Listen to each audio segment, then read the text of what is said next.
Hello.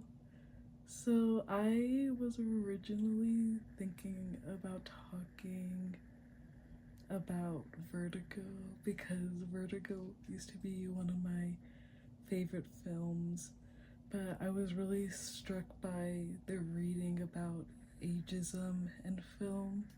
So instead, I think I'm gonna talk about mise en scène and how it was used in Nomadland.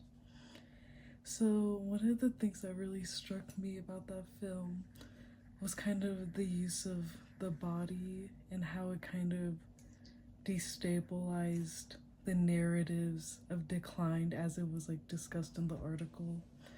And with aging, there's like this narrative um that there is like this like decline after you become old and you experience so much loss. But with the film, they use the body, especially like showing the hands of the different characters, to show how loss isn't really happening, and kind of that dominant narrative of being old is like something that's very static and still, that kind of goes away. This kind of ties into how in the article they talk about there's kind of like that binary of success or decline, but then they talk about affirmative aging instead of looking at it as something that's declining or you're succeeding as you age. It's something that is just different for everybody. And I kind of saw this in the film when they were showing there's many like older people within this film, and they showed those differences by showing and centering their face within the frame. And I liked how when they would show the face of the person, it's always when they were like telling a story about themselves, and that can really show how it's not as binary as maybe the narrative suggests, but it's something that people experience differently.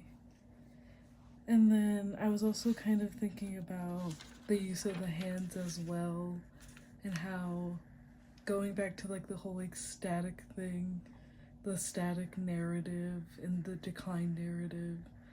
In this film, it seemed that the people that were considered like old, they would constantly show like scenes of their hands doing something, and it felt like they were constantly moving. And especially the protagonist, she seemed like she was constantly learning something new. Her life, sorry, my phone did the full storage thing, but I was basically just saying that the constant framing of the hands showed that the life of older people isn't as static or declining as people might think. Also, I was thinking about the reading aesthetics of astonishment, and how Gunning said that thing of like shock of recognition, and every time they would show the main protagonist Fern do something like normal, like using the restroom, or even like when she was like bathing in the river but she was like nude.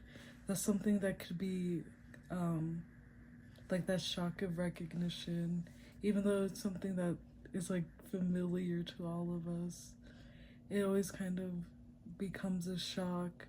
But I kind of like how the film doesn't make something like the nude body a spectacle by framing it so like suddenly, like within, and like how it's framed within the space. It just seems more natural and a mimetic representation of real life than like a romanticized one. So those are the thoughts I have right now. Thank you.